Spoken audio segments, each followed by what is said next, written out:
Арыбаңыз, ардактуу көрөрман.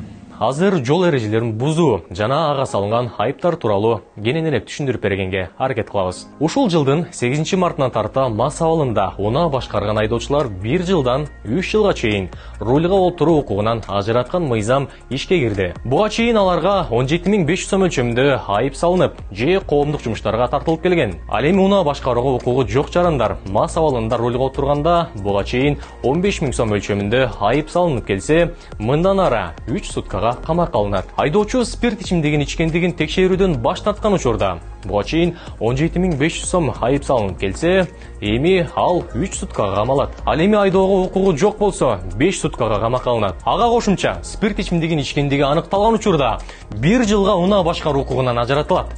Буга чейин мас абалында жол кырсыгына кабылып, башка адамдардын ден соолугуна залал келтирип, бирок ошол кырсыкта кылмыштын курамы жок болсо 20.000 сом айып салуу же 5 суткага чейин камакка алынчу.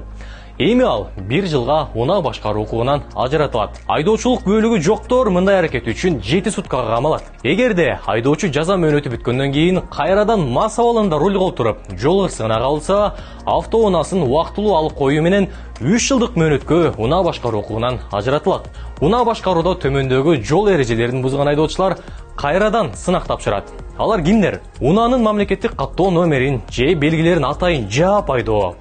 Айдоочу ички иштер чөйрөсүндөгү ыйгарым укуктуу органдардын кызматкерлери тарабынан токтотуу боюнча талаптарын аткарбоосу, жол кыймылдарында белгиленген ылдамдыктан ашуусу, атайын жарык берүүчү жана үн чыгаруучу каражаттар менен бара жаткан кызматтык өзгөчө унаалардын, башкача айтканда, тез жардам же өрт өчүрүүчү жана башкаларга жол ачып бербөөсү, каршы кыймыл тилкесине чыгуу менен озуу өтүү, ашып өтүү же болбосо маневр жасоо эрежелерин бузуусу.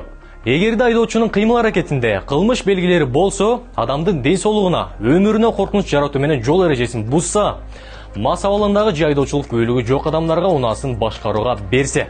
Эми сизге жаңы эреже иштеп баштагандан кийинки жылыштар боюнча кичине кыстырма айтып кетейин. Өткөн жылдарга салыштырмалуу 2023 жылдын 8 мартында Бишкек шаарында ичимдик ичип айдаган айдоочулардын саны 3 эсеге азайганы байкалды. Тактап айтканда, 2021 жылы 18 эреже бузуу, 2022 жылы 20 эреже бузуу, 2023 жылы 7 эреже бузуу катталган. Албетте, айып пулдар менен жазанын күчөтүлгөнү айрымдарды нааразы кылды.